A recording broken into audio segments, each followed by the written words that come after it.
So it's a little bit like a National Geographic show because Matt's an OT guy, I'm an IT guy, so you can kind of we'll feel each other out and have the differences emerge in our presentations here. So I'm Nate Arnold. I'm currently responsible for our manufacturing digital solutions in our GE Digital business, and these are tools that we use across all of our manufacturing facilities, across all the different business units of GE. What I'm going to present today is really one case study for a business. I had the pleasure of serving as the supply chain CIO for the transportation business previous to my current role. And I think it's relevant to talk a little bit about that journey of transformation that they went through to give you some of my thoughts on how to make the IT-OT conversions successful. So let me start with the factory itself, right? So the facility is in Pennsylvania, Grove City, Pennsylvania. We acquired it. It's really a brownfield facility about 5 years ago and essentially gutted it. So this gave us an opportunity to think about how we needed to build up this operation to perform the services that it needed to for the transportation business. And at the end of the day, just to give you some context, this facility receives about 1,000 diesel locomotive engines a year, about 12,000 field components a year that it either is maintaining, overhauling, or servicing for the field. And in remanufacturing, just because I'll reference it a couple times here, for us really just repurposing and requalifying. So it's fixing the material that comes in used and building it forward to perform kind of good as new again out in the field. And I think what we found at a business level for this process is not only is there a value proposition for this type of activity in terms of our service relationship with our customers and the cost profile of this service itself, but as we started to really get more information and data around the operating parameters of the equipment, the type of condition it was in as we serviced it, how we could service it, we started to learn more and more about how we could further differentiate ourselves to deliver very prescriptive service to these units and better reliability and better ultimate performance for our customers. So it's been a really powerful process for GE as a whole. So I've had the advantage, hopefully you have as well this week, of seeing a number of different discussions about IT and OT. So here's what I really want you to take away from my example, 3 things. First, I'm going to talk about the business case a little bit. How did we justify getting started with the facility that we had at hand? How did we get the investment, as Matt said, that he had challenges with in his business environment that we all do? How did you really influence the leadership team to invest in this space? Second, I'm going to talk a little bit about some of the tactical things we've done with both people and technology to be successful in implementing the IT and OT convergence for the facility.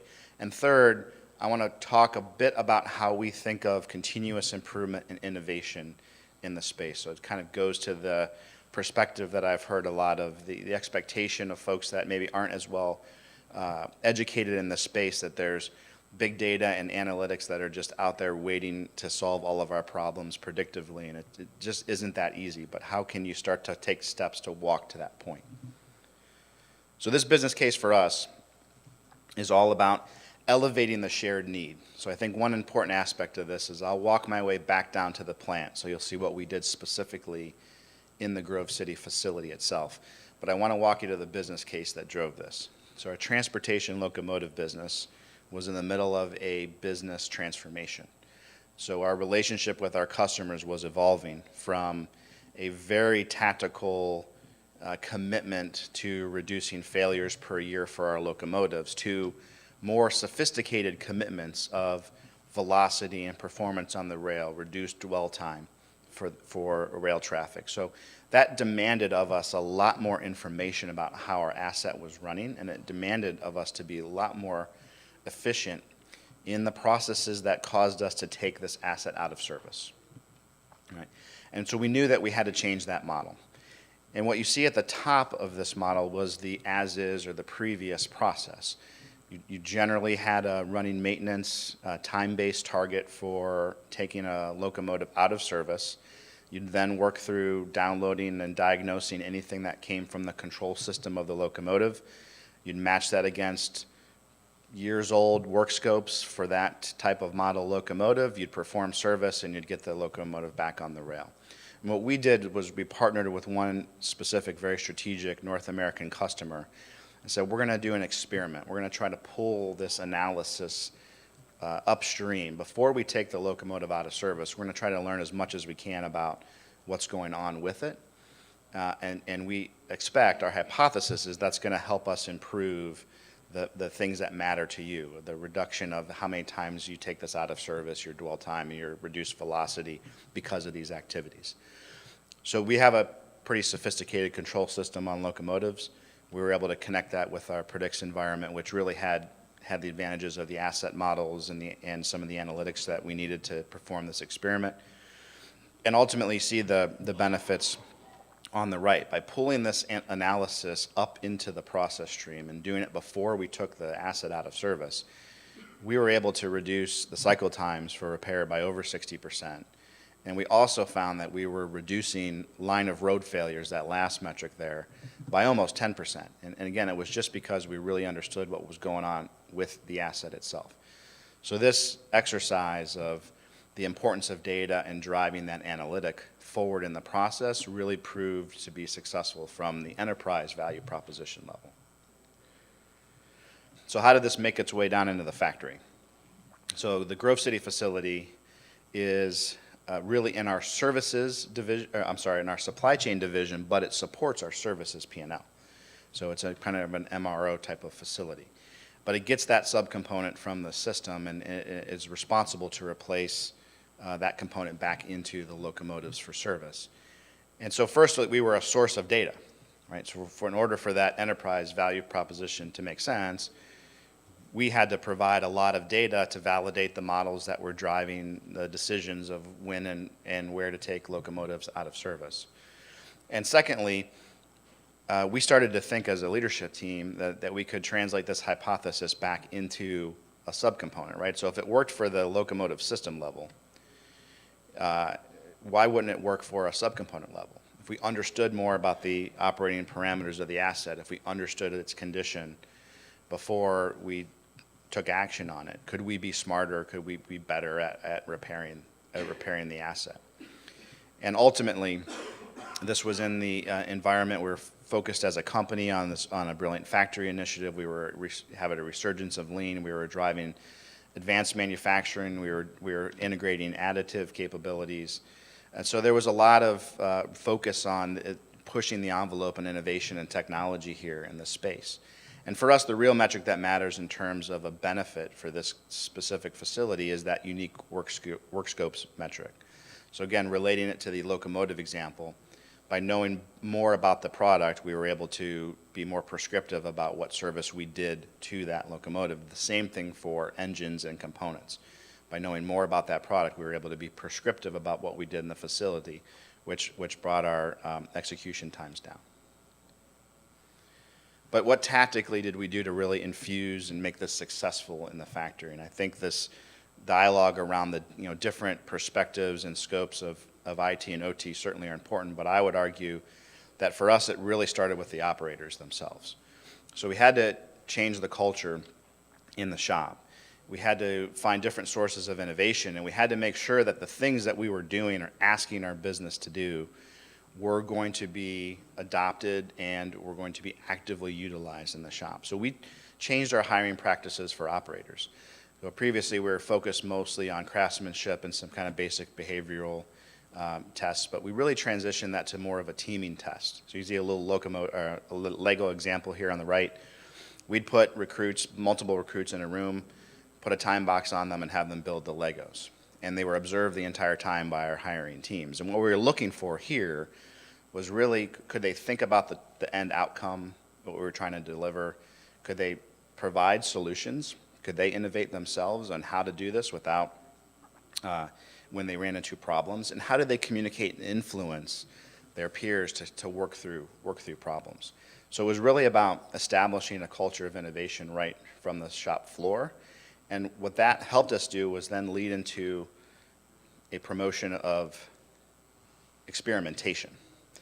So what we had realized as we built this shop up with MES is we had talked about, we'd done a lot of paper activities to scan for material, and at the end of the day, you lose traceability in that environment. And so rather than always start top down from this perspective and trying to justify, we really had grassroots efforts of how do we do physical part markings to avoid that paper, tracking that paper issue. And really, again, this resulted from the culture. All we had to support were the cost investment for smart tools and devices once we already had processes that were identified by our teams on the shop floor. Additionally, I changed some of our hiring practices. We had, in previous times with enterprise systems, you would sit in a conference room with a plant manager and production teams, take requirements. You'd go off as IT, enterprise IT. You'd do things for weeks, maybe months, come in, run some user acceptance testing, and push really poor and bad usability systems into the shop floor. And a lot of it was about material traceability and financial traceability. It really wasn't about making the operation work better and collecting intelligence from the operation. So I put software engineers in the factory, and I put them in the same room with our controls engineers and our manufacturing engineers, and we started to iterate with systems. And we built these systems on our own code base. We interfaced to data repositories that we had from our OT systems, and we actively involved the operators, and we would iterate them on the shop floor. And if they didn't like a feature, we would go back to the office, we'd eliminate that feature and come back out that afternoon and show them the new tool. So that involvement of these operation teams, who again were predisposed to being involved in this process with us, and this fast iteration was a key for us being successful in infusing this data. And so where does that lead us to innovation? Well, again, today, because we have this culture of innovation, we have the right personnel and headset around thinking differently about problem solving. We're experimenting with vision systems. We're experimenting with optical systems for quality. There are a lot of things that you can then start to do because you have this base of capability of technology. So again, I think the point is you can't necessarily jump to this level. If it's sexy and it's what's seen on TV and it's what's read about in papers, there is some hard work you have to do to iterate through business outcomes to get to the point where you can really jump into some more sophisticated capabilities like this. And now we're taking that over to almost a prescriptive perspective where we're involving really overall asset performance management, streaming data to cloud-based analytics, trying to provide models on top of really complex systems. So now that we have a robust database of information, we can start to solve harder problems for our facility. We can take more work off of their hands as operators and users, and we can really drive substantial process innovation and efficiencies and intelligence into our operations and products because of that base. So I think we talked a little bit about IT needs to talk to OT. I would argue that I think organizational structure matters less than having the right skill set, domain expertise of people. Hire IT folks that have that level of domain expertise for your environment, for your industry, that have awareness of the skill sets that are needed. And if you put them in the room with smart OT people, they're going to solve the right problems. So you have to align it to the right metric, raise the shared need of why we're doing what we're doing, bring the right people with the right expertise and technology into the room together in the proximity there, and make sure that you're driving iterative outcomes along the way, because that will help you justify the next step of innovation and allow you to start to work towards the level of some more of the sophisticated capabilities that we see in the industry today. Okay, thank you.